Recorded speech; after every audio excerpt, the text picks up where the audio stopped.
Han funcionado muy bien, que han tenido muy buena respuesta y participación de grandes músicos, como es el caso de los que nos acompañan hoy, Sigma Project. Antes que nada, quisiera dar un agradecimiento al Sistema de Radio y Televisión Intermedia de la Universidad de Guanajuato, al doctor Ricardo García, el director, a Abraham Ramírez, Andrés Cordero, que nos han estado apoyando para que esta difusión pueda tener lugar también a través de la página de Ciudad UG de la Universidad de Guanajuato. Muchísimas gracias otra vez, chicos. Ángel, Josécho, un placer tenerlos aquí con ustedes. Gracias a ti por la invitación. A ti, Víctor. Al contrario. Si me permiten, para los que no los conocen, y aunque los conozcan, a lo mejor haría falta hacer algunas pequeñas acotaciones por allí, anotaciones para nosotros. Me permito hacer una brevísima introducción, una breve reseña, de hecho un programa de mano, chicos, Josécho, Ángel, que teníamos ya previsto, preparado para presentar aquí en el marco del Callejón del Ruido, ¿no? En este festival que tuvo que ser cancelado por la cuestión de la pandemia. Ya teníamos todos los programas de mano impresos y listos, los boletos de avión comprados y a 2 días antes se tuvo que cancelar todo. Pero bueno, así es la vida. Me permito hacer una brevísima introducción de Sigma Project para quienes no lo conozcan.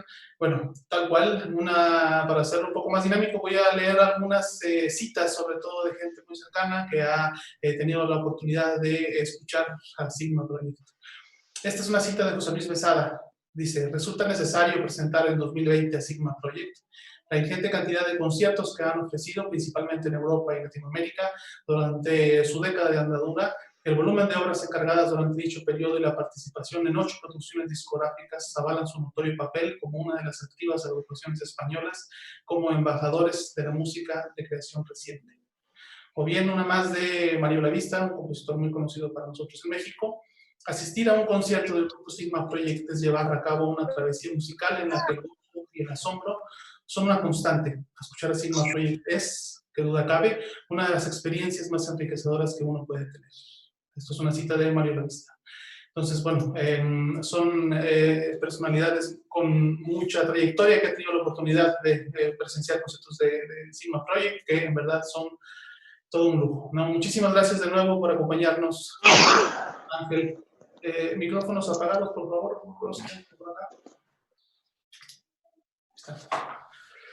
Bueno, y por supuesto, los integrantes, hay que mencionarlos también, los integrantes de Sigma Project son Andrés Gómez, ¿por qué nos están hablando? Andrés Gómez, José Chusilguero, que nos está acompañando hoy, Ángel Soria, que nos acompaña también, y Alberto Chávez. Muchas gracias, chicos. Damos inicio, por favor.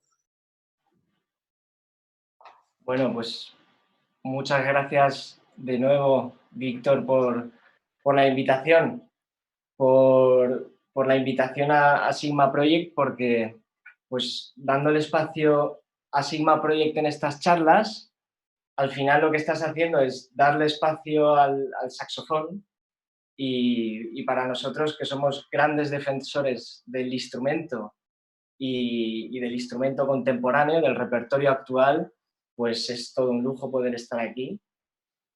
Y bueno, también gracias por tu iniciativa, por haber tenido la iniciativa de crear este espacio donde poder compartir pues, experiencias, conocimientos en estos tiempos difíciles de pandemia que nos ha tocado vivir.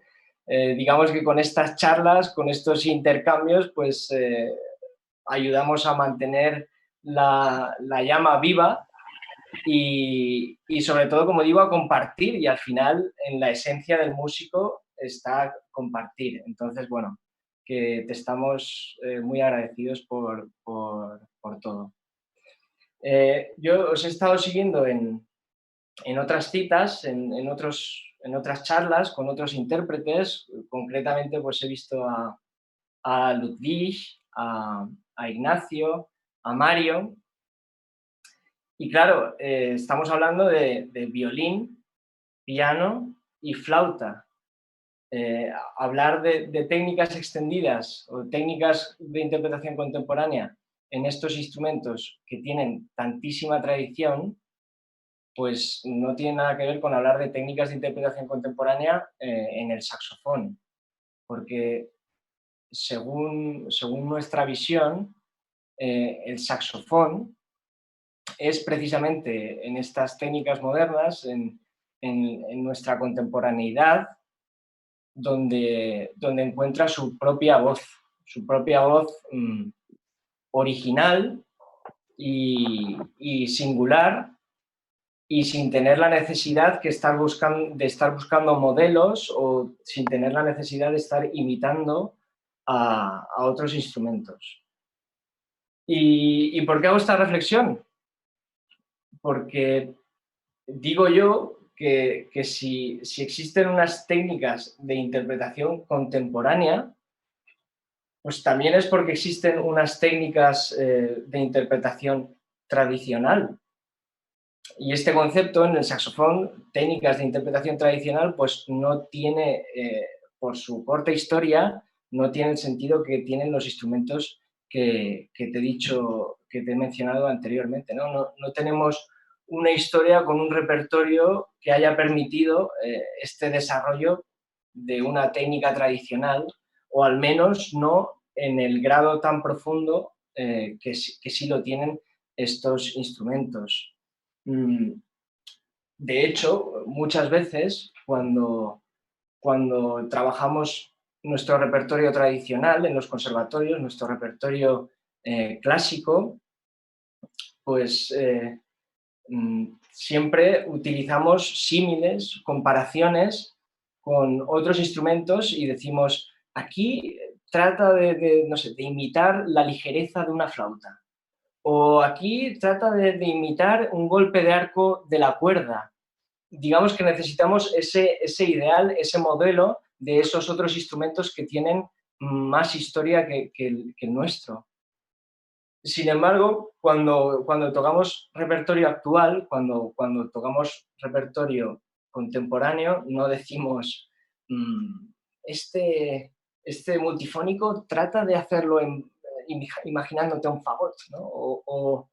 O este Tizon Reed piensa cómo lo haría un clarinete. No necesitamos esta imagen ni estas comparaciones, porque, como digo, el saxofón encuentra en estas técnicas su propia voz.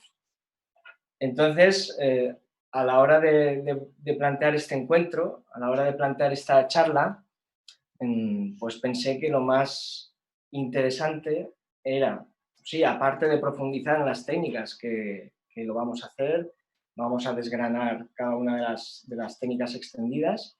Aparte de esto, pues lo interesante era tejer, construir un poco una historia, un hilo conductor desde lo que podría considerarse como su opus número uno del repertorio a solo, que para mí sería las 3 piezas de Chelsea.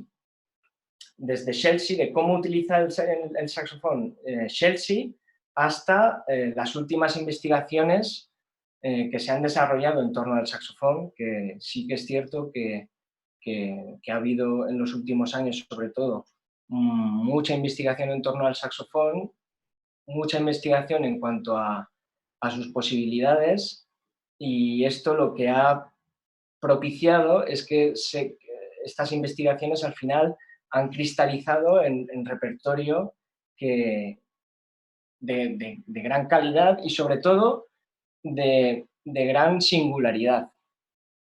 Y sí me gustaría remarcar bien este hecho, porque al final la singularidad es lo que va a hacer que el saxofón sea, y de hecho ya está siendo, una necesidad en la escena contemporánea, en la paleta instrumental actual. Y ya, pues brevemente, antes de empezar con los ejemplos musicales, sí me gustaría presentar 2 conceptos a los cuales voy a aludir más adelante, que son los conceptos de música orgánica, entendiendo por música orgánica la que está pensada para el instrumento, donde hay una investigación acerca de los sonidos únicamente interpretables por el saxofón, y la música idiomática, que sería la música compuesta sin pensar tanto en lo específico del instrumento, únicamente en base al idioma del propio compositor. Entonces, pues ya yo creo que podemos empezar con los ejemplos musicales, que bueno, ya me gustaría poder tocarlos todos, pero por el confinamiento únicamente dispongo aquí del saxofón alto, entonces sí, luego desgranaremos la pieza de Alberto Posadas, pero por el momento vamos a escuchar los audios que proponemos, y antes de empezar a escuchar sí me gustaría decir que lo que proponemos para escuchar, digamos, hemos establecido relaciones de parejas entre obras. Vamos a escuchar una obra solo y su homólogo en cuarteto de saxofones, en obra para cuarteto de saxofones. Estas analogías, evidentemente, están hechas desde nuestra subjetividad como intérpretes, y es así como deben entenderse. La primera pieza, que ya la tenemos ahí en pantalla, como he dicho, sería este opus 1 del repertorio para saxofón solo de Chelsea, que bueno, Chelsea, que la pieza esta es de 1956, entonces es muy temprana. Y lo que hace básicamente Chelsea en cuanto al saxofón es bucear en el timbre del saxofón, y bueno, aquí también esto es posible pues por una cuestión, por un atributo esencial del saxofón, que es que tiene una gran, es muy rico tímbricamente hablando por su característica constructiva de que es un cono. Los conos son mucho más ricos en armónicos que los cilindros. Entonces, el saxofón siempre va a tener más riqueza tímbrica que otros cilindros como el clarinete o el fagot, sin menospreciar, evidentemente, a ningún instrumento. Entonces, como digo, lo que hace aquí básicamente Chelsea es bucear en el timbre del saxofón, aprovechándose de la gran paleta dinámica que tiene el instrumento y utilizando tímidamente algunos efectos, como es el bisbigliando y como es el Flatterzunge. Y ya pues vamos a escuchar a Alberto, que tiene una grabación de las 3 piezas. Vamos a escuchar la primera de las piezas. Así es. Alberto Chávez, uno de los integrantes del cuarteto. Eso es.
Vale, gracias, Víctor.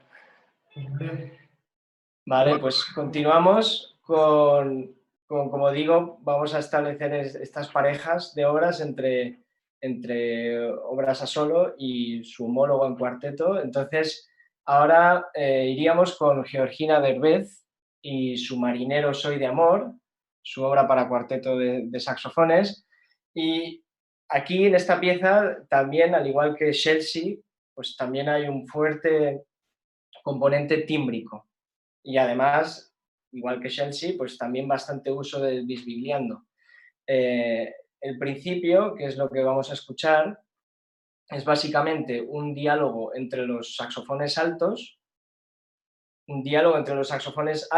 que tiene su resonancia, digamos, en un segundo plano, con los dos saxofones sopranos que están tocando como un paisaje, un trasfondo de multifónicos. Entonces, pues Georgina sí trabaja ahí como si dijéramos con dos niveles de profundidad, un nivel mucho más cercano y otro que es como si dijéramos una resonancia en un segundo plano. Ya conforme va avanzando la pieza, pues sí hace uso de más técnicas extendidas, algún sonido con aire, y bueno, no sé si está por aquí Víctor, no sé si está Georgina, digo, porque igual podríamos invitarla a que... Sí, la vi que se conectó, ¿eh? Si nos escuchas, Georg, creo que ahí va, vamos a ver, ahí está, aquí está, mira, está. ¿Ah, sí? Sí. Hola chicos, Hola Georgina, ¿qué tal? qué bueno verlos. Un ¿Cómo beso, estás? Georgina. ¿Qué Igualmente. tal chicos? ¿Qué tal?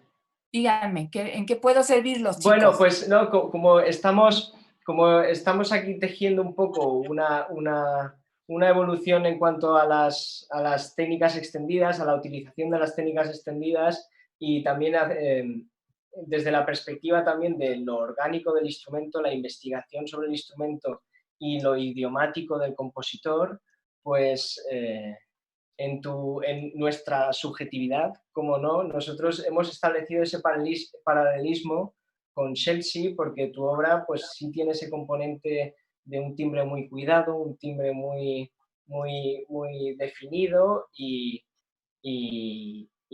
bueno, que al final el saxofón es un instrumento que le va a tu música por esa característica también que he dicho antes de su riqueza tímbrica, ¿no? Sí, mira, lo que pasa es que la verdad tuve la enorme fortuna de que Yosecho, antes de que cuando me estaba preparando para hacer este cuarteto, me mandó muchísimo material. Entonces me metí muchísimo en el mundo, digamos, del saxofón. Creo que las músicas que más me marcaron fueron, por un lado, la hermosísima pieza de Jesús Torres, ¿no? Donde también hace uso igual de los multifónicos, los tremolandos, los bisbiliandos, y tiene esta conexión con el mundo antiguo. Sí. Y por otro lado, el Giorgio Netti, con sus piezas de saxofón solo, que hace una investigación profundísima en el timbre, y que además de todo, lo que es raro, tiene la mezcla que es sumamente musical también. Eso es. Y bueno, en realidad, claro, me funcionaban bien las técnicas extendidas. ¿Por qué? Porque yo tomé como punto de partida una canción hermosísima del siglo XVI, que es Marinero Soy de Amor, que toma el texto del Quijote, es un texto lírico que hay en el capítulo 43, y es una canción como sefardita, y he tomado las notas, cada nota del marinero, como un pilar, y lo que he hecho ha sido una investigación, digamos, tímbrica de cada una de las notas de la pieza. Y la pieza el marinero como tal me funcionó como algo que unía todo, ¿no? O sea, a partir de las alturas que van apareciendo en esa pieza, son tratadas de muy diferentes maneras. Y el inicio, sobre todo, sí, efectivamente, es muy tímbrico. O Sí, sea, cada sí. una de las notas se relacionan con la canción, digamos. Claro que lo alargan muchísimo en el tiempo, pero son la base, ¿no? Entonces, Sí. intentando que haya como un lirismo, ¿no? Que solamente se descubre cuál es la Al fuente final. justo al final de la pieza. Sí, sí, Y sí. ya no quiero participar más porque son ustedes los que están dando la clase. Bueno, muchas gracias por tu aportación. Yo contaba con ella sin que hubiéramos hablado, así que te lo agradezco. Gracias a ustedes. Me alegro mucho de verte. Aquí seguimos. Gracias, Muy Sofía. bien. Bueno, Gracias. pues yo creo que, Víctor, podemos escuchar ya Marinero soy de amor.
Esta es la siguiente. Vale, muy bien. Pues después del Marinero volvemos a una obra solo. Vamos con otra pareja de obras que está integrada por Jungla de Cristian Lobá y Simón Civitella de López López. Me gustaría ahora hablar de esos años de evolución y de descubrimiento de las posibilidades del saxofón que tuvo lugar a finales de la década de los 70, en la década de los 80 y a principios de los 90, con un repertorio generado en torno a la figura de Jean-Marie Londex y la que es su sucesora, que es Marie Bernardet, en Burdeos. Me estoy refiriendo a obras como Periple, de Paul Mefano, La Frénégaré, de François Rosset, Hart, de Christian Lobau, Oxyton, de Christophe Havel. Estas piezas, que digamos que son un buen compendio, una buena recopilación de cuáles son las posibilidades del instrumento. Y bueno, es cierto que muchas de los aspectos que trabajan estas obras, luego, con el paso de los años y con el refinamiento del instrumento, pues como digo, se han refinado mucho más, ¿no? Como es el tema de los multifónicos, por ejemplo. Pero también es cierto que estas obras, digamos que también tenían una función pedagógica, de cara a la escena contemporánea del momento, de difundir el saxofón, digamos, de ponerlo en el mapa y de demostrar qué abanico de posibilidades tenía el instrumento. Entonces, desde esa perspectiva, estas obras también cumplen esa función que es muy importante. En concreto, lo que vamos a escuchar ahora es uno de los estudios, uno de los 9 estudios que Christian Lobau compuso en la década de los 90 y que ahora ya son todo un clásico para los saxofonistas. Y lo que hizo con estos estudios es pues estas técnicas que se empezaban a desarrollar, como el slap, el subtón, los multifónicos, bisbilianos, este tipo de elementos los integraba dentro de un discurso con un sentido musical concreto. Entonces vamos a escuchar ahora uno de sus estudios, que es el Jungla, Jungle, y bueno, un vídeo en una versión que grabé yo mismo en 2012.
Vale, pues como hemos podido escuchar, pues al final es una obra programática, ¿no? Programática en el sentido en el que intenta, pues, eso, describir, en este caso, cómo se imagina Christian Lovatt, cómo es una jungla, cómo son los sonidos de la jungla.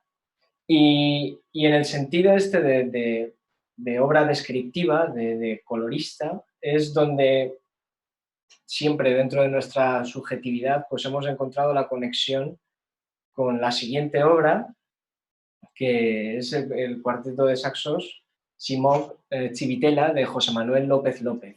Como digo, esta pieza también es muy descriptiva, muy colorista, dibuja y crea y colorea paisajes muy diferentes, muy diversos, y precisamente para crear esta diversidad de paisajes, esta diversidad de momentos, esta diversidad de colores, pues utiliza un amplísimo, en el caso de José Manuel López, utiliza un abanico muy, muy, muy amplio de técnicas extendidas, y bueno, por eso pienso que es un buen ejemplo para continuar este hilo conductor.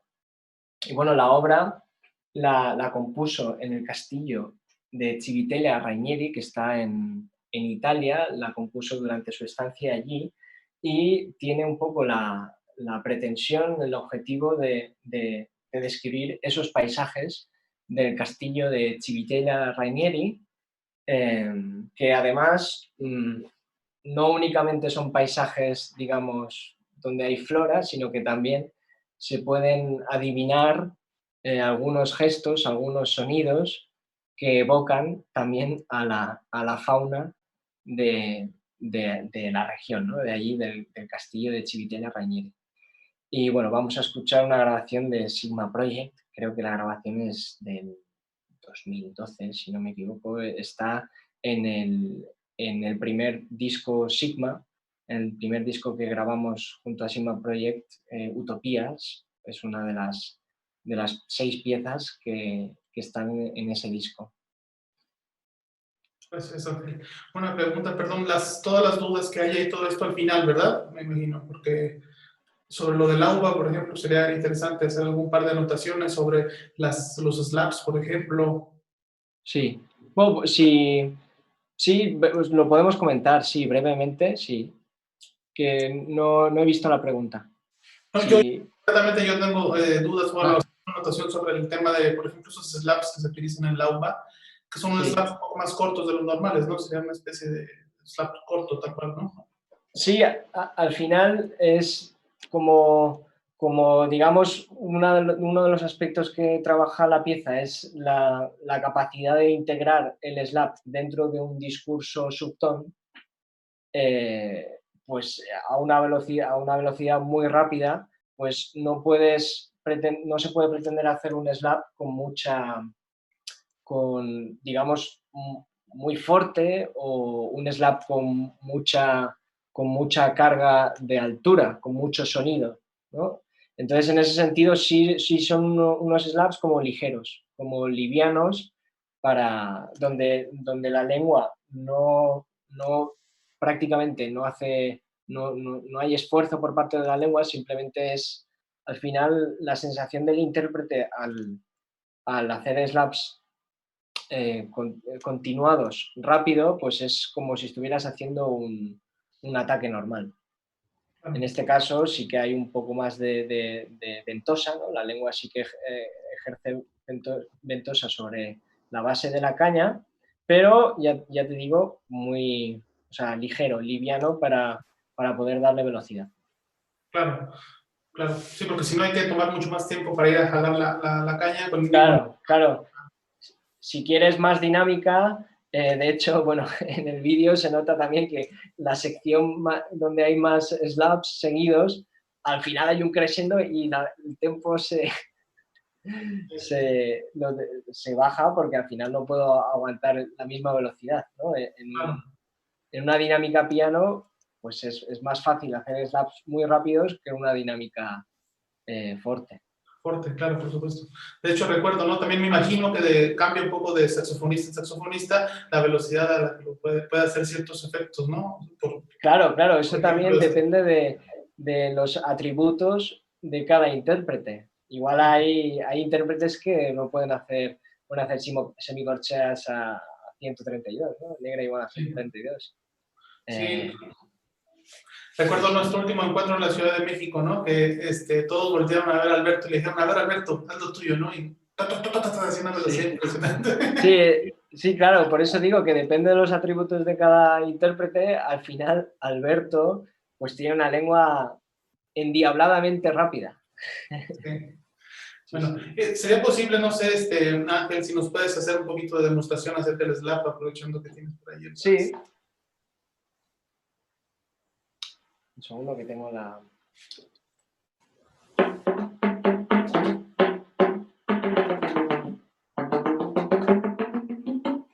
Sí, sería como... Ya os digo que este slap es como un slap liviano.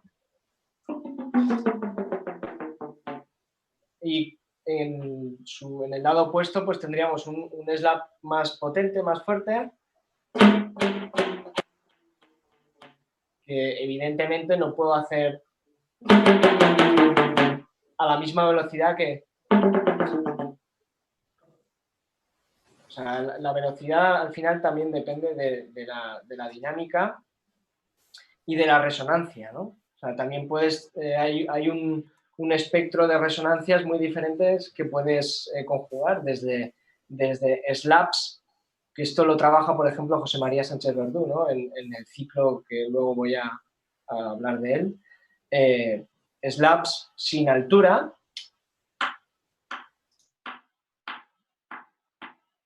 Y poco a poco le puedes meter altura.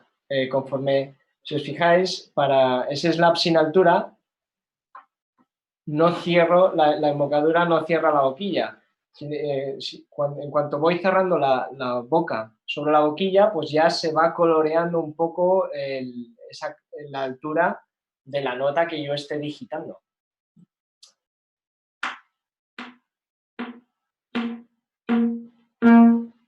Y después pues, también puedes graduar la cantidad de ventosa que ejerces.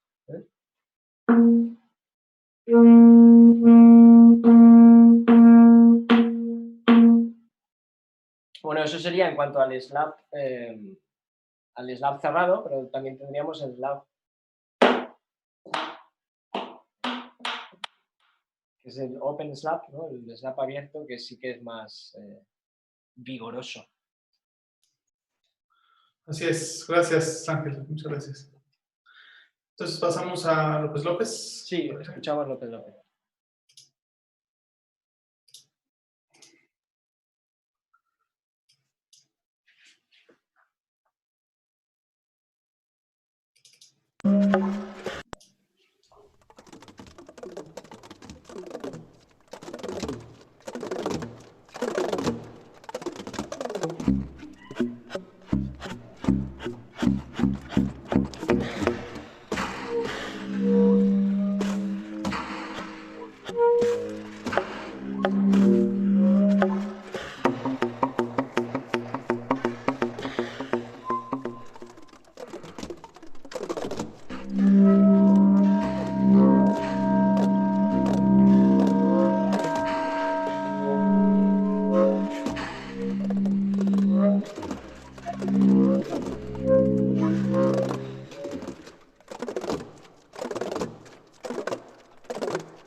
Vale, esta ya es la siguiente.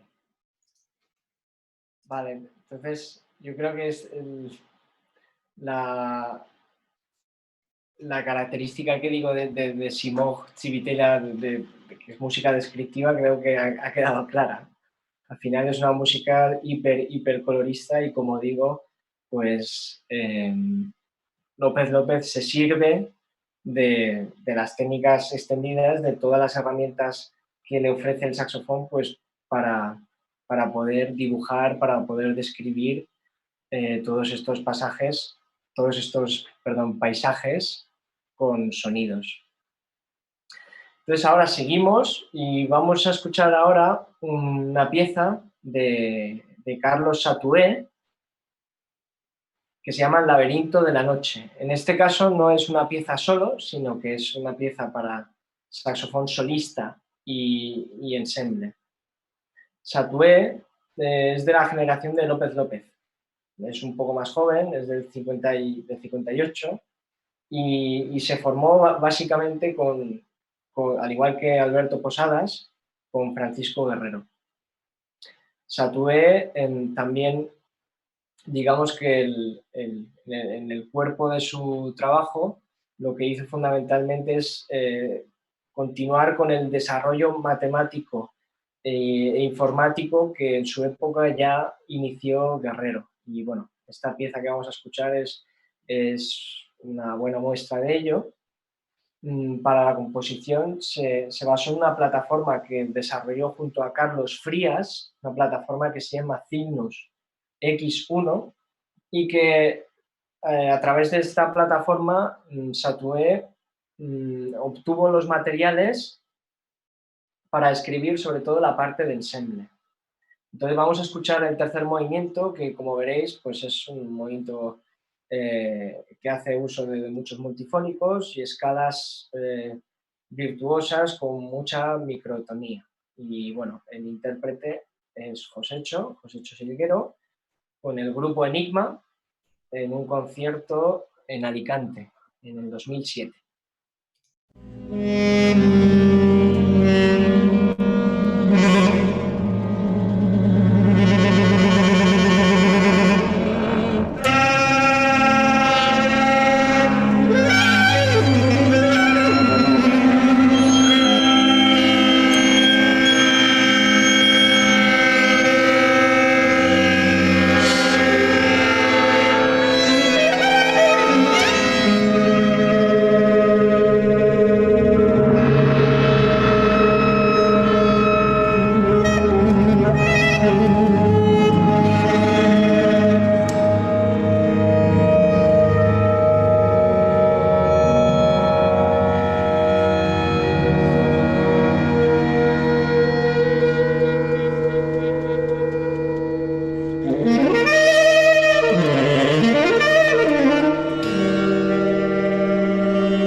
Vale, gracias.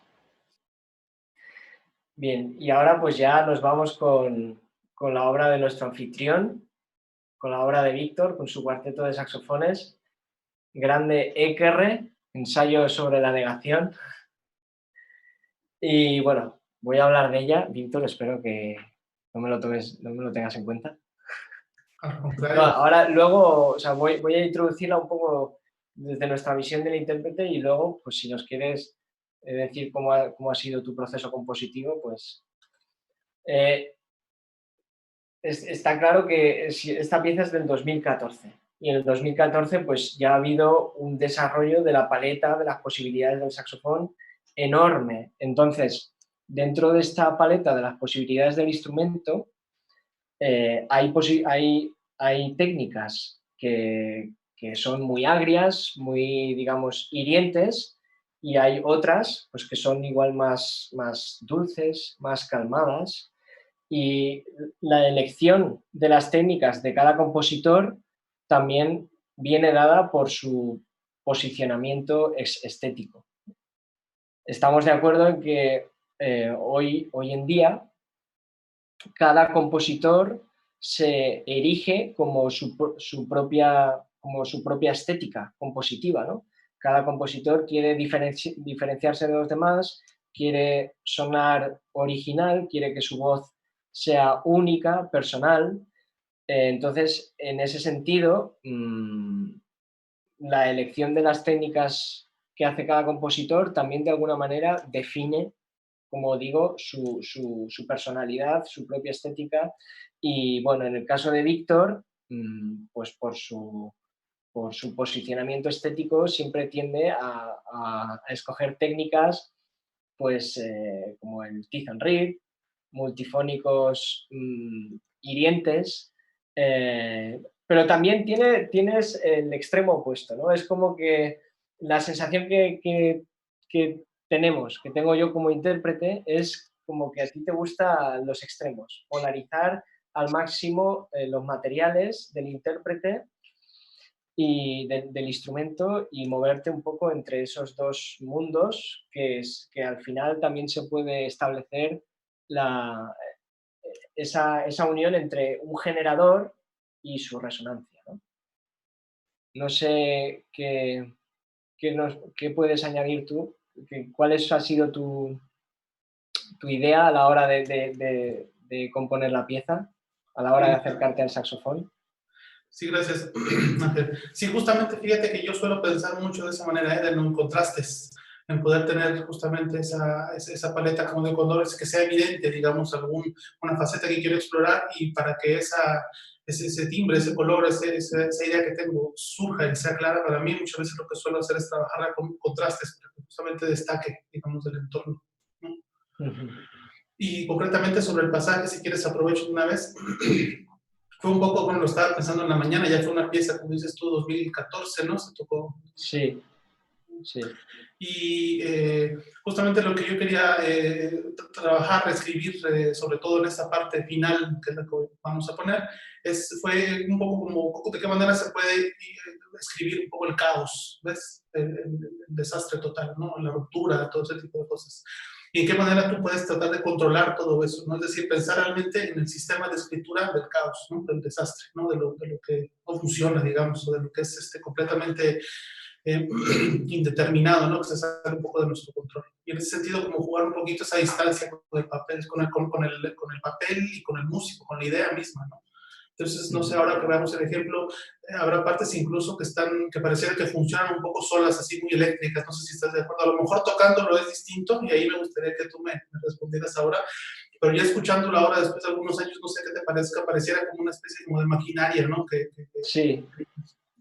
Claro, es cierto que estas sensaciones que dices, pues el intérprete, el propio intérprete las aprecia cuando es testigo, digamos, desde fuera, ¿no? Cuando escucha la obra desde fuera y pues sí le vienen, sí le evocan estas imágenes que tú dices de caos, de la sensación mía como intérprete cuando, por ejemplo, de este final que dices tú, al final es de una música muy física, que es una música que es, al intérprete le exige dar el 100% de su capacidad física.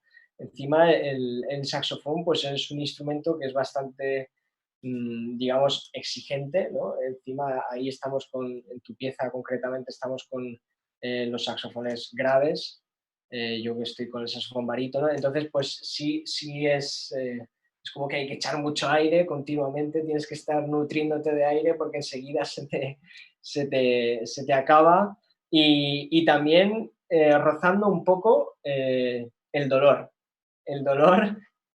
en los oídos, ¿no?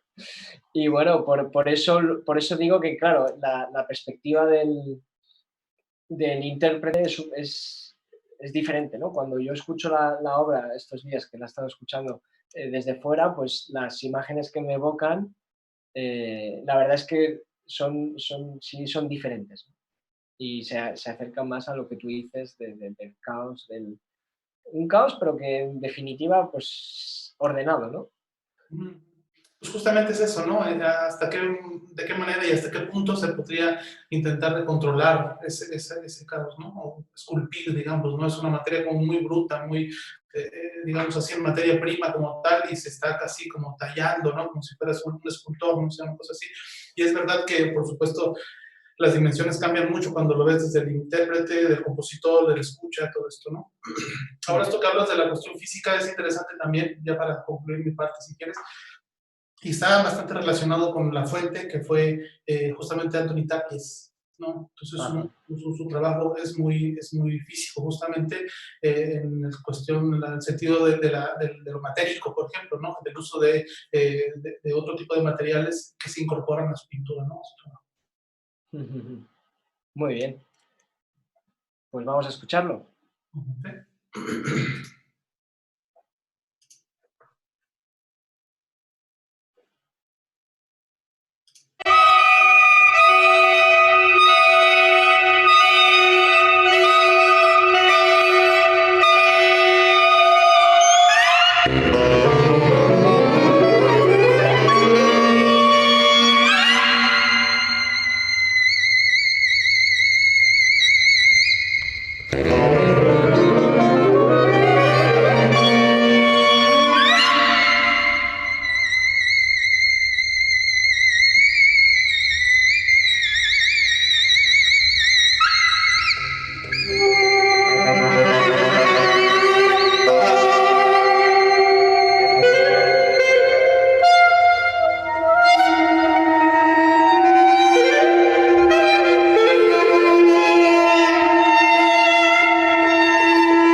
Vale.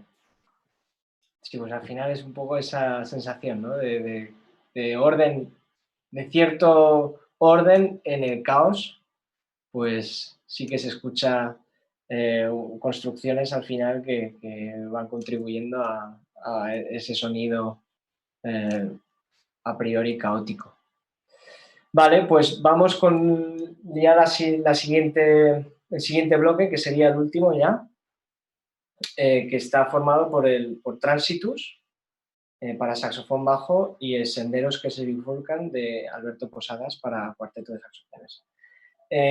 Transitus es una de las 9 piezas que forman el ciclo Cora. Ciclo Cora de José María Sánchez Verdú. Y bueno, el concepto, digamos, neutral de todo el ciclo es el espacio, es una reflexión sobre el espacio. Cada una de las piezas que conforman el ciclo tienen una formación diferente, también una ubicación diferente en la escena. Está todo además pensado, reflexionado y reflejado así en la partitura, las orientaciones de los intérpretes, las localizaciones en la escena y las 9 piezas, cada una de las 9 piezas son para formaciones distintas. Hay una pieza para saxofón bajo, que sería Transitus, o sea, una pieza solo. También tenemos la pieza solo para acordeón microtonal. Tenemos dúo para 2 saxofones sopranos. Tenemos un trío para 2 saxofones sopranos y saxofón tenor. Hay 2 cuartetos que serían los 2 cuartetos para 2 saxofones sopranos y 2 saxofones bajos. Y por último hay 2 quintetos para cuarteto de saxofones y acordeón microtonal. Uno de ellos que es para 2 saxofones sopranos, 2 bichos egipcios y acordeón microtonal. El bicho egipcio es un instrumento que ha surgido a través de la colaboración entre Andrés y José María. Es como una mezcla entre saxofón tenor y fagot, utiliza una lengüeta de fagot y el trudel de fagot. Y bueno, y el otro quinteto sería para 2 saxofones sopranos, 2 saxofones bajos y acordeón microtonal. La pieza que vamos a escuchar, pues Transitus, en esta pieza ha habido una gran investigación sobre los sonidos únicamente realizables por el saxofón bajo. Es una obra muy, muy, muy orgánica para el saxofón bajo y sin embargo también guarda ese idioma. O sea, digamos que sí tendríamos el equilibrio entre lo orgánico del instrumento y lo idiomático del compositor. Vamos a escuchar a Andrés en la grabación que hicimos el año pasado en Burgos, en una grabación que esperemos que vea la luz en los próximos años o meses.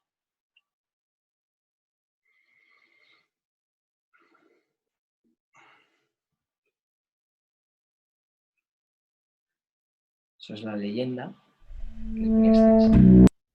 Perdón. Sí, no, vamos allá. ¿Quieres que veamos rápidamente la leyenda o no hace falta? No, solo que bueno, que es, claro, es la música al final, el grado de especificidad para el instrumento, pues requiere de una leyenda de esas dimensiones, ¿no? Entonces, bueno,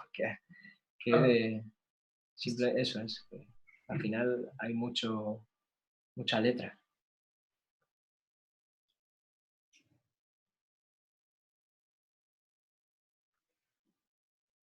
Vamos. Vamos allá, sí.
Vale, gracias.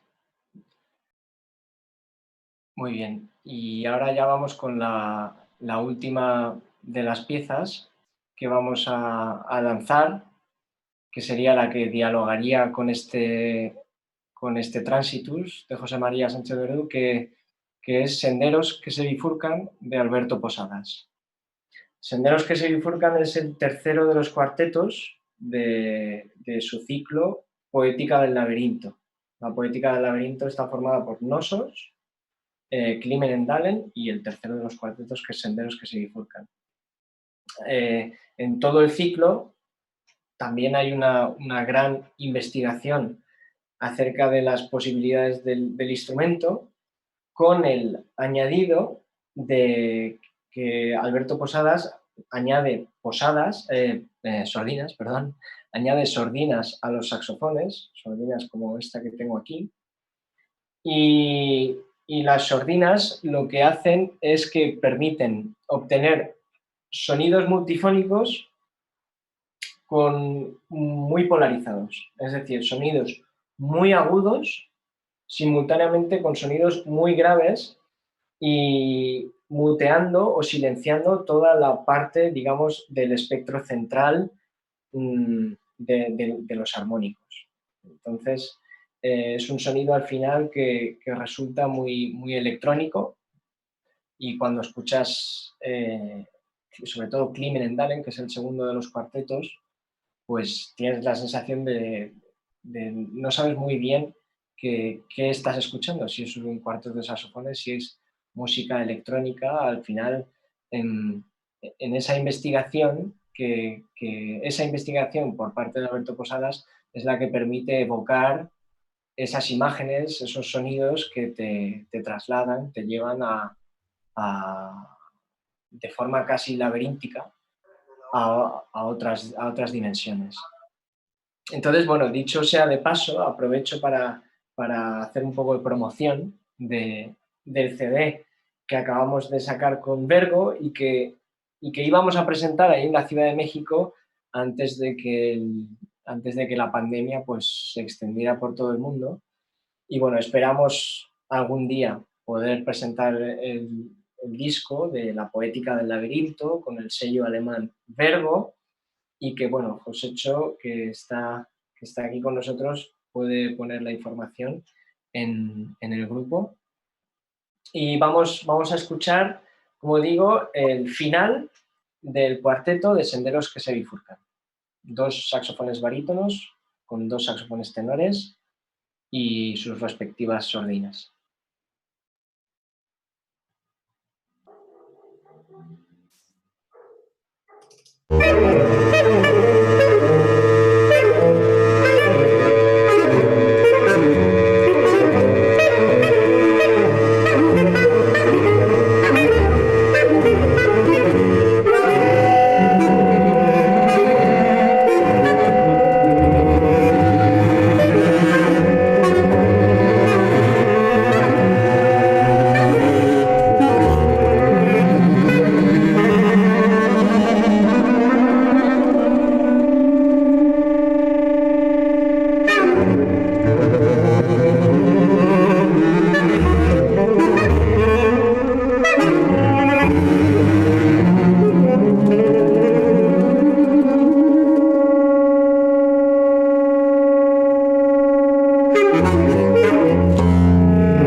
Vale, muchas gracias.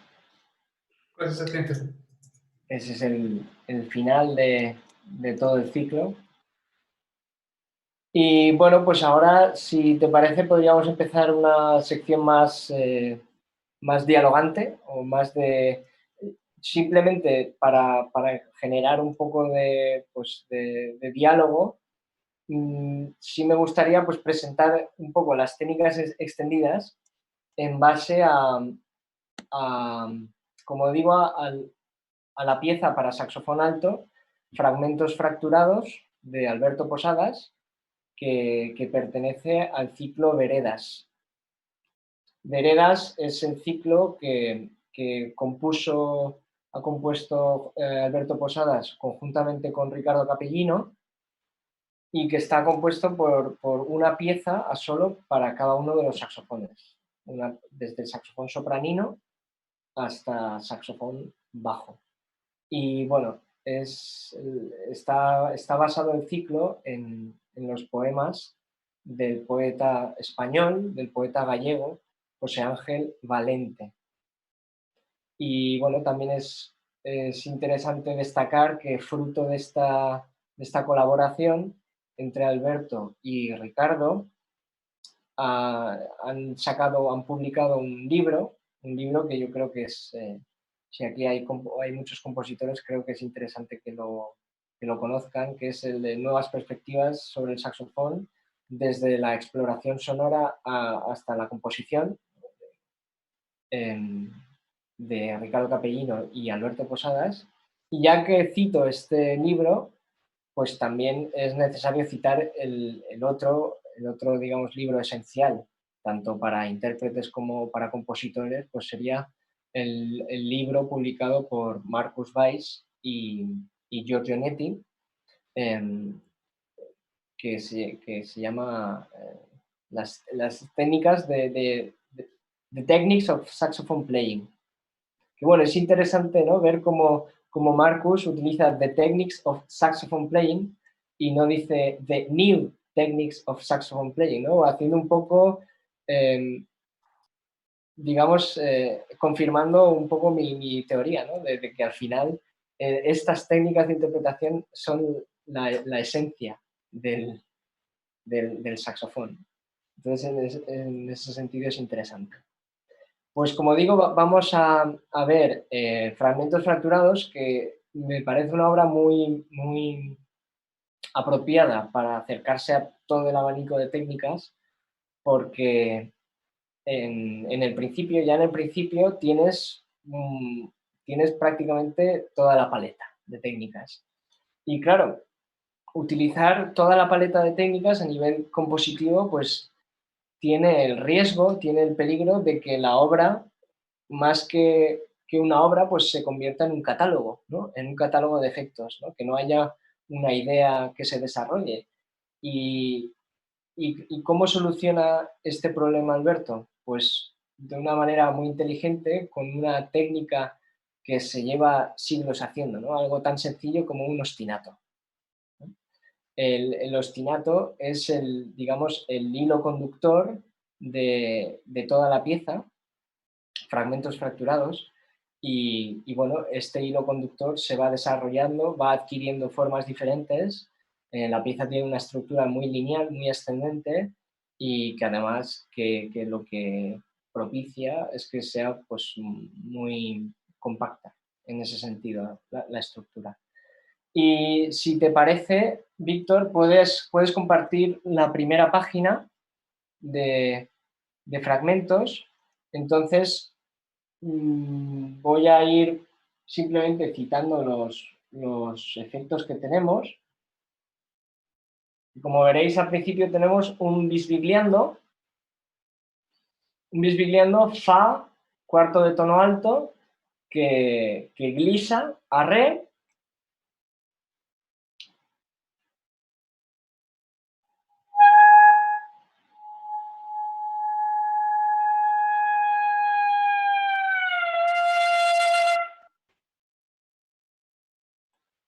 Ese sería el primer ejemplo de bisbigliando.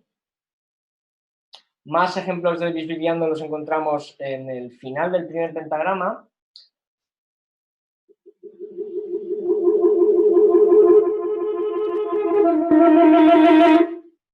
Al final el bisbiliando pues, es un trino de color.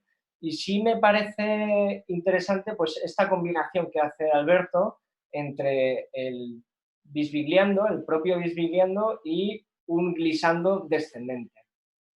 Y bueno, además también me gustaría destacar en este principio la combinación que hace de entre los dos primeros elementos. No sé si se ven bien en el vídeo, yo creo que sí, ¿no? La gente, los asistentes pueden ver bien en la pantalla la figuración a la que me refiero, cómo, digamos, Alberto juega con la ilusión de ese bisbiliando fa cuarto de tono alto que glissa al re, y después tenemos un trémolo entre las dos alturas, las dos alturas con las que ha jugado el re y el fa cuarto de tono alto.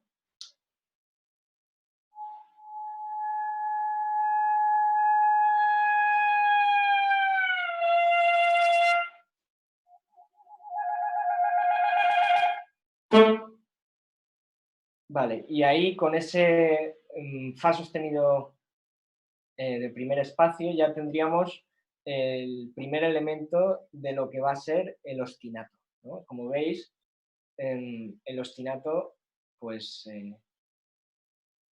se presenta de formas muy diferentes. Se presenta como nota más ruido de llave, que para eso pues, el intérprete tiene que hacer como exagerar lo que es pulsar la llave sobre el saxofón, y se obtiene este efecto.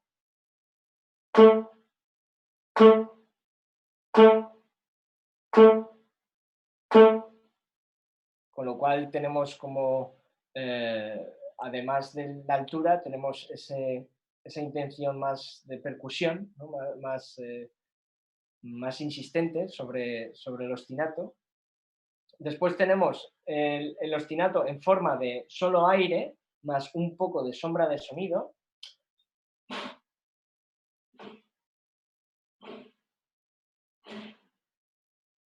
No sé si se aprecia la altura, pero bueno, en todo caso tengo aquí el micro, no sé, creo que no se aprecia, pero sería esta combinación de frulato, aire con sombra de altura.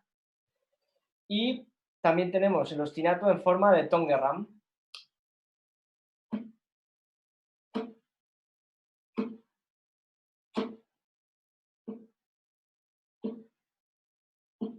Entonces tenemos esas tres versiones de ostinato que al final pues añaden más complejidad a la pieza. También más adelante, lo que pasa es que en las páginas que os propongo ver no sale, el ostinato también adquirirá la forma de slap.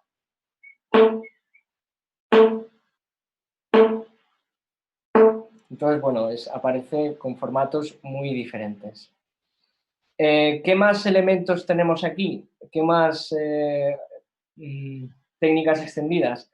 Pues tenemos bifónicos, es decir, multifónicos de dos alturas, en el tercer pentagrama, sobre la mitad más o menos.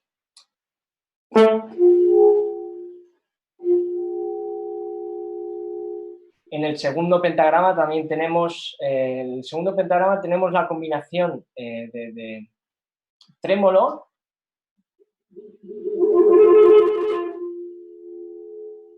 y después el bifónico re, fa cuarto de tono alto, que también lo tenemos después. Y también tenemos multifónicos espectrales, multifónicos que cuyas alturas se van, digamos, desgranando desde el grave hacia el agudo. Me estoy refiriendo, por ejemplo, en el 1, 2, 3, 4, 5, en el quinto pentagrama, en la mitad, ese fa sostenido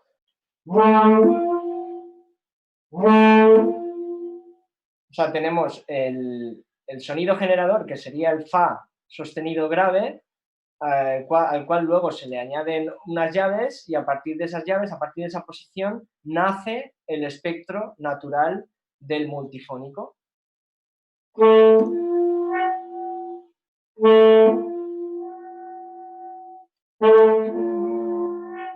Entonces, crea este efecto como de algo que nace en el grave para subir al agudo.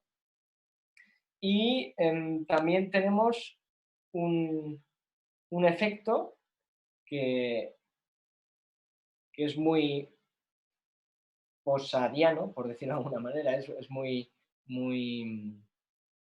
de Alberto Posadas, de la música de Alberto Posadas para saxofón, que son los cierres en serie, que son como bisbigliandos complejos.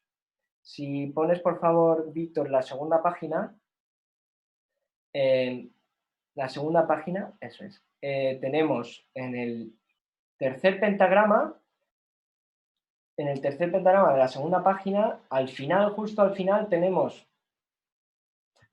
vemos que tenemos ese elemento que suena así,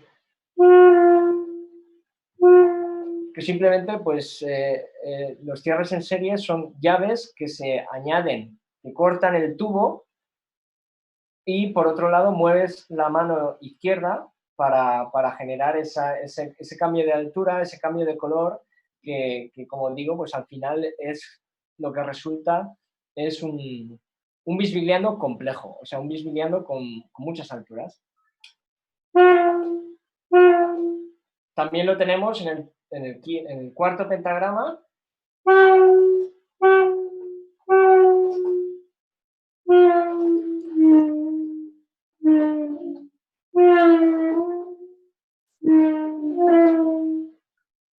Entonces, pues al final es un sonido muy característico.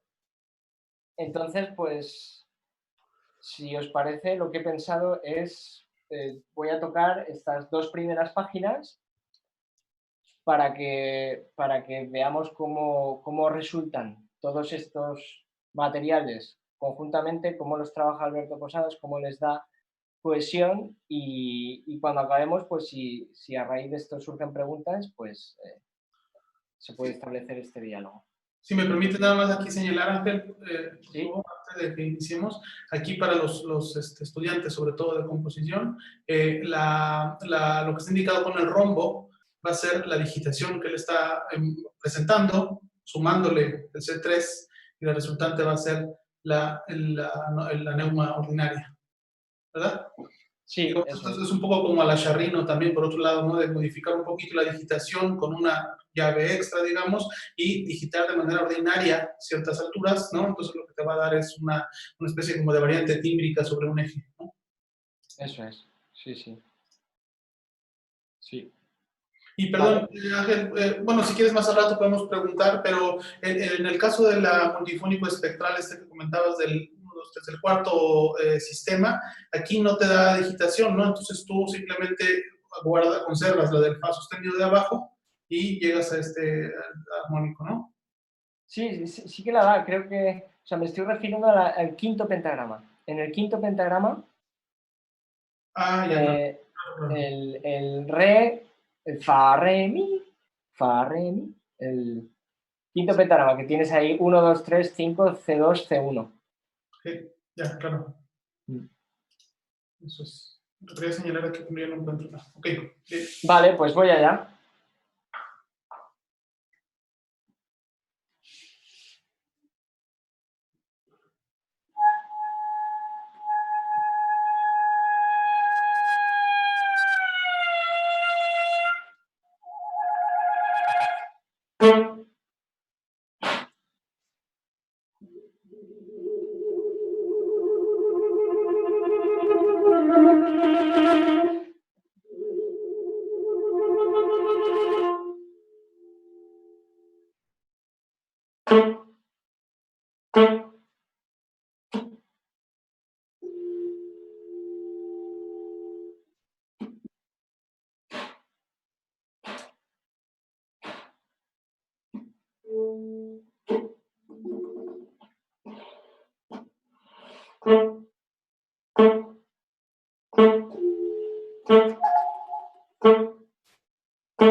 Gracias, Ángel.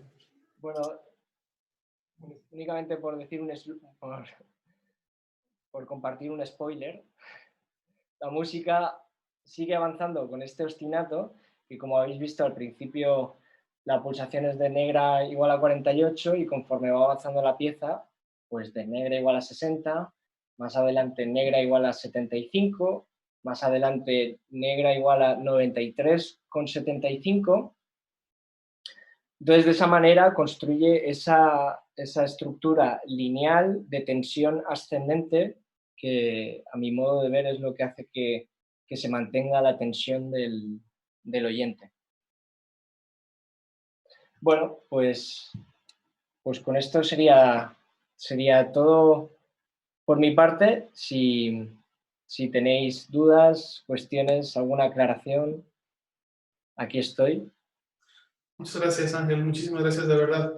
Bueno, yo de entrada tengo una pregunta que a lo mejor para algunos y sobre todo los que no estamos muy familiarizados con el tema de la caña es sencilla.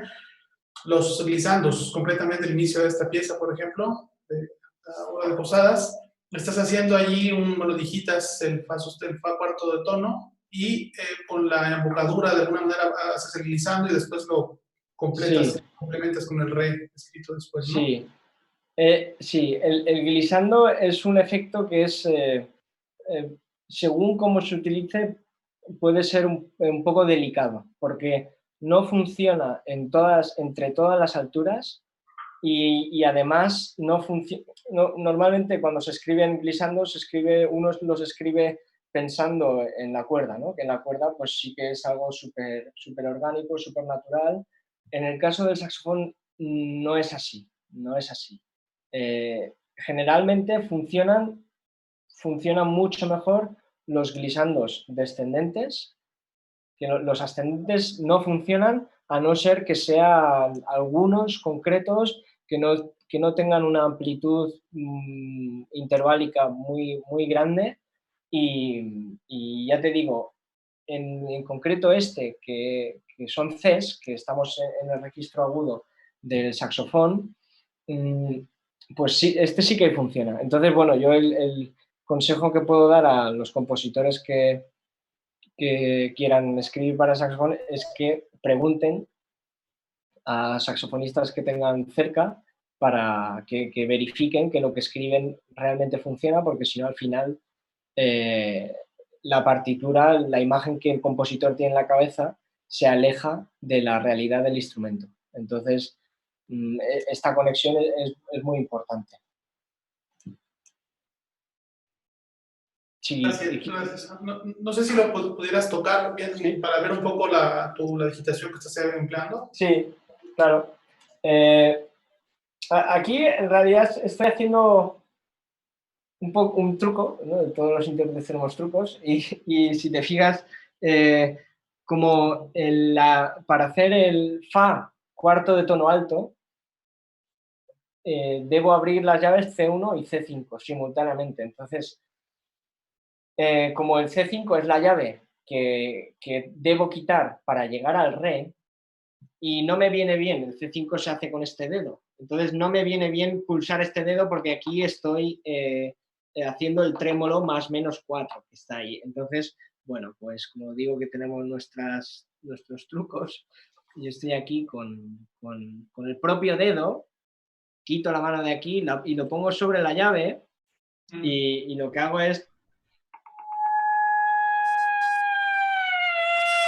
quito el dedo, no sé si se aprecia. Sí, sí, sí, perfectamente. Quito el dedo, veis que la llave se va cerrando y entonces conforme la voy cerrando se va produciendo ese glissando hacia el re. Entonces, por eso digo que es algo que incluso puede haber intérpretes que te digan, no, eso no funciona. Depende de los intérpretes con los que se trabaje, pues van a ver lo posible o no.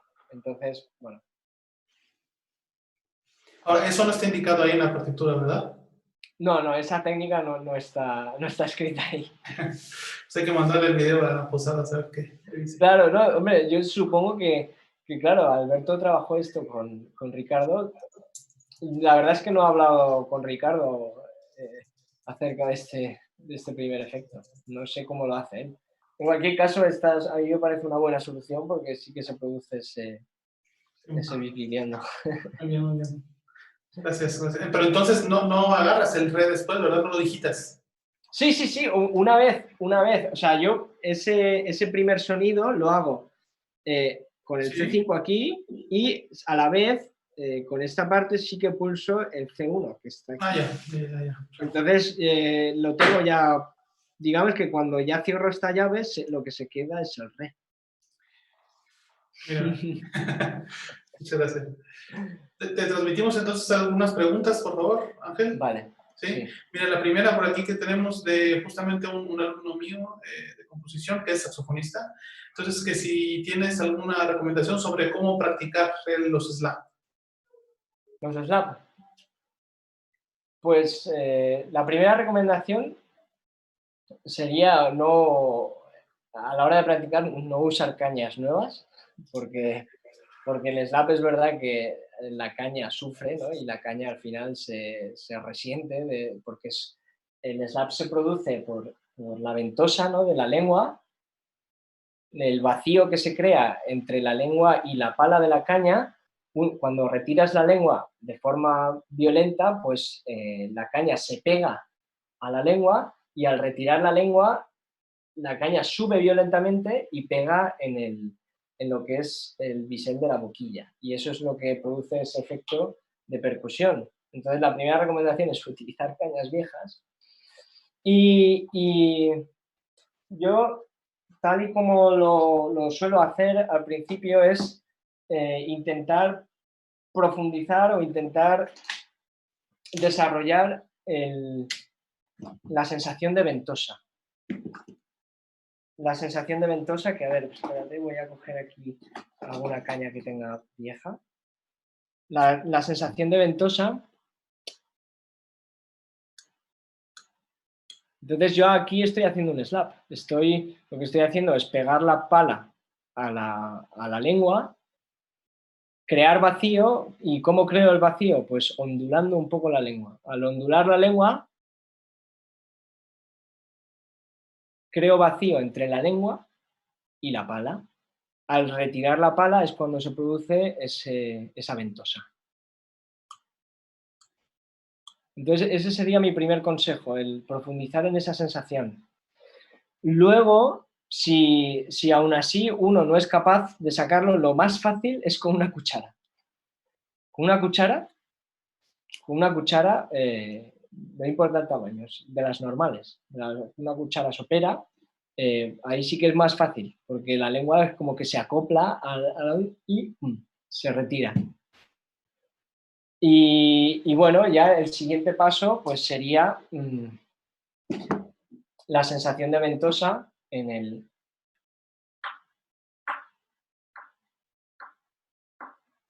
Y yo siempre lo que propongo a mis alumnos pues es que la lengua rebose entre los laterales de los dientes, de la boca, ¿no? Y bueno, pero es verdad que es una técnica que hay gente que es más dotada y gente que es menos. No, incluso se han dado casos de gente que no lo puede hacer nunca, y bueno, pero bueno, con práctica yo creo que se puede perfilar todo y se puede perfeccionar. Claro. Y luego, bueno, cabe señalar también que en el instrumento, no sé, como el bari o en el bajo, también son muchísimo más potentes, ¿no? Eso es, sí, sí. Entonces, Cuanto más grande es la pala, cuanto más grande es la caña, más superficie para hacer ventosa hay. Por eso lo más fácil es la cuchara. La cuchara es lo más fácil. Claro, luego te coges una caña de saxofón bajo y es mucho más fácil. claro, Y así progresivamente lo más difícil está claro que es el soprano. claro. Gracias, Ángel. A ver, otra pregunta, esta nos la transmite acá Josécho de Facebook. Lisis dice, quería preguntar si tienen alguna experiencia o algo sobre partituras gráficas o animadas. Sí, sí. Bueno, de hecho, tenemos experiencias con compositores mexicanos, también partituras gráficas, donde la información que propone el compositor son básicamente en base a dibujos, a perfiles, a ondas, y es, digamos, trabajo del intérprete definir, trasladar esos dibujos al sonido. Entonces, nuestra experiencia con este tipo de obras es que al final está claro que cada versión que se hace es diferente, porque no están definidos los materiales, y también está claro que depende de las capacidades improvisatorias y espontáneas de los intérpretes. Entonces, bueno, un intérprete te puede hacer una versión y otro intérprete puede hacer otra. Sí, sí. En concreto, pues recuerdo la partitura de Iván Naranjo, mexicano, y también de José Luis Hurtado. Hurtado, sí, Hurtado, sí. Es un poco como, digamos, el riesgo con el que juegan ellos también, ¿no? Al dejarla tan abierta, que está, digamos, susceptible a diferentes tipos de interpretación. Claro, sí, sí. Es cierto que supone mucho trabajo por parte del intérprete, porque muchas veces los intérpretes estamos acostumbrados, pues eso, a interpretar los sonidos que te propone el compositor y tener fantasía en la interpretación, sí, pero no tanta como para definir incluso las alturas, los materiales. Entonces, bueno, nuestras experiencias han sido eso, de mucho trabajo, de muchos ensayos, de mucha planificación de lo que es el transcurso de la obra, pues de hacer gestos para saber bien en qué momento estamos. Entonces, bueno, ¿Compositores europeos también se han encontrado en este sentido de partituras gráficas o abiertas? No tanto, no tanto, o al menos ahora no me viene a la cabeza. Partituras en cuanto a escritura que sean muy personales, que incluso desarrollen un código personal y único. Sí nos hemos encontrado, sin ir más lejos, pues José Luis Torá, por ejemplo, estoy pensando los dos cuartetos que tiene, que desarrolló su propio sistema de escritura, pero no sé si Josécho se te ocurre algo que puedas poner en el chat, ¿no? Bueno,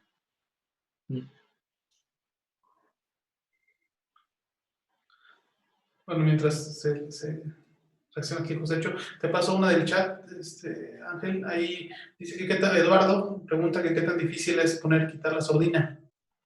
Que por cierto, también en Facebook preguntaron que qué tipo de sordina era, así que respondió Josécho, pero si quieres de una vez abarcar las dos preguntas. Vale, pues sí, pues es una una emo de trompeta, es una boquilla de trompeta. Una Harmon, ¿no? Sí, una Harmon. Y sí que necesita de estos añadidos para que puedan, estos círculos de goma, que lo que hace es que encaje bien en la campana. Entonces, pues...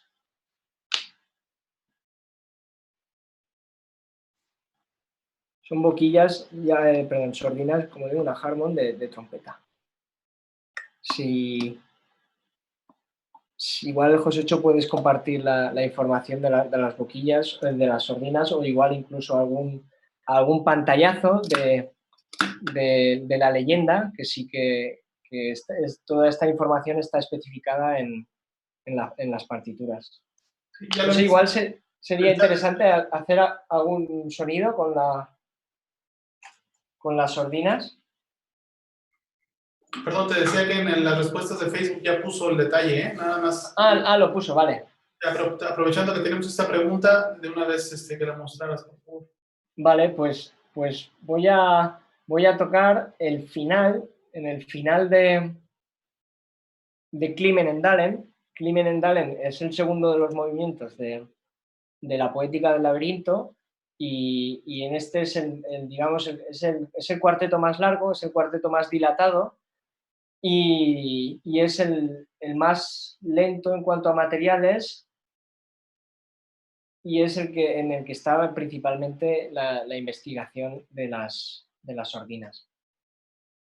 Entonces, el final de la pieza acaba con este sonido.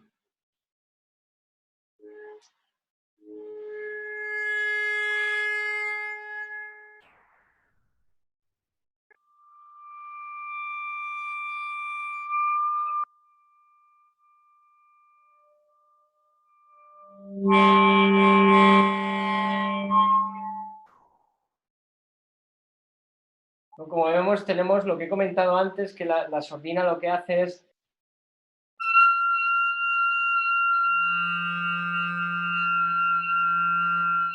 tenemos el sonido agudo, muy agudo, estamos hablando aquí de un re sobreagudo, conjuntamente con su pedal grave, o sea, estamos hablando de 1, 2, 3, de 3 octavas, están sonando simultáneamente.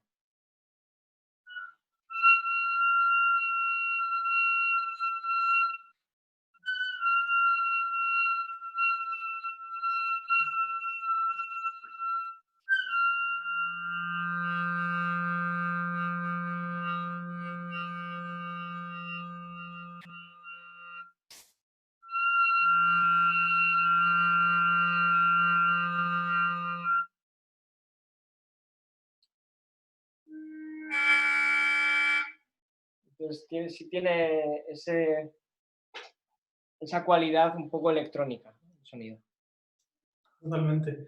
Y me imagino, ¿han probado con otro tipo de sordinas también? No sé, una straight o que algún otro tipo, ¿cómo funciona?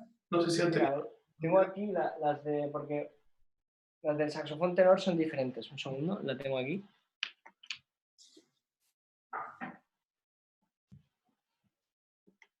Una Dennis Wick. Esta es la Dennis Wick, esta es la que funciona bien con el tenor. Ya os digo que toda esa información está detallada en las partituras, tanto de la poética del laberinto como Veredas, ciclo Veredas. Muchas gracias. Una pregunta de Omar del Facebook, no sé.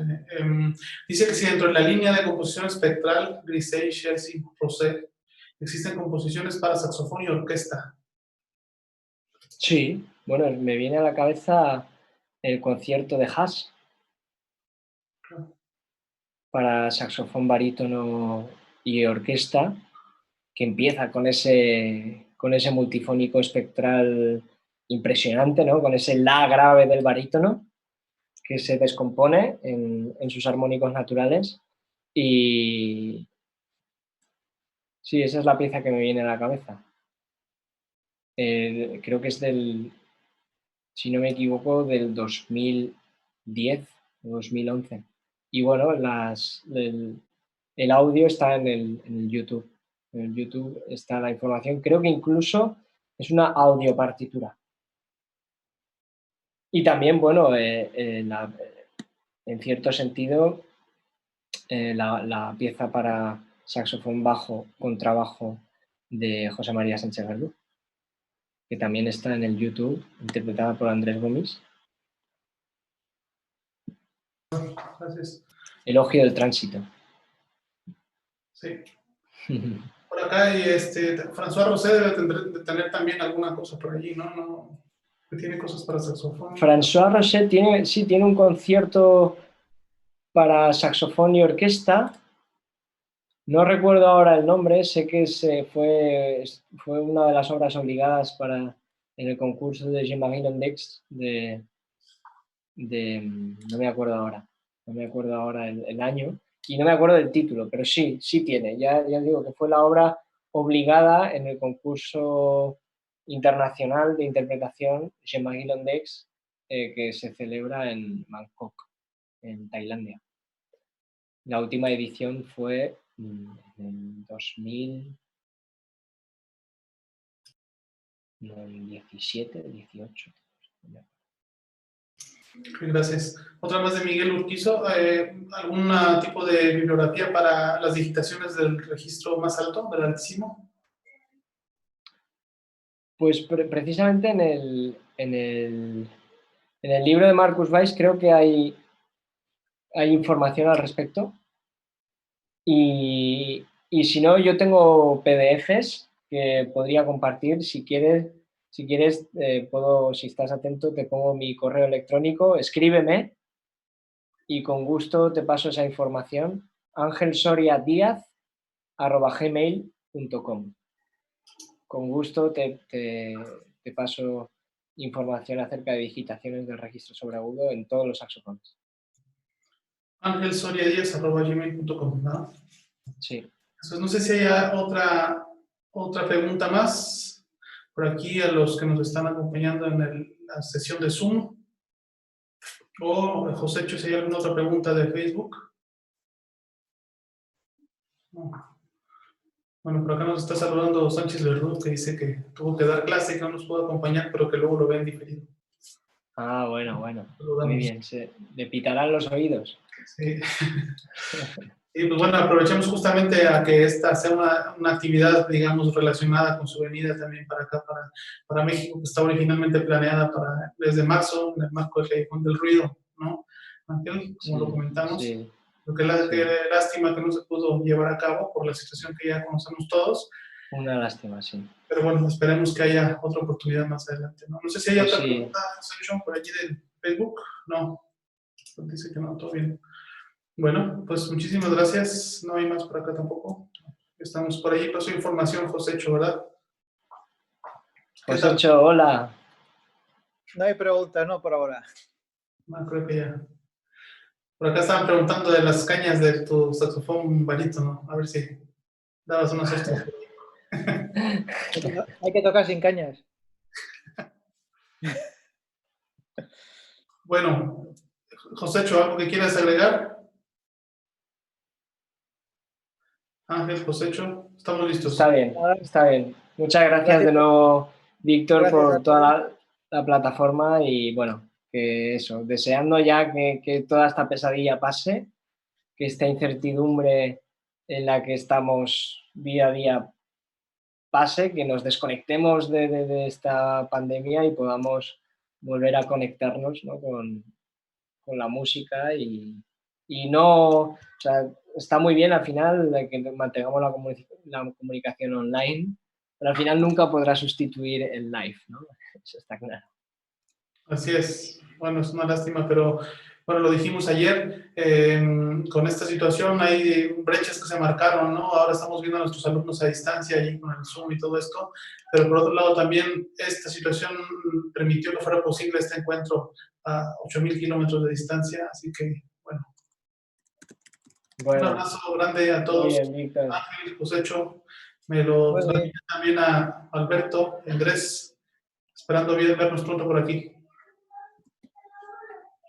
Un abrazo a todos. Muchas gracias. Pues muchas gracias, Víctor. Hasta Un gran luego. abrazo.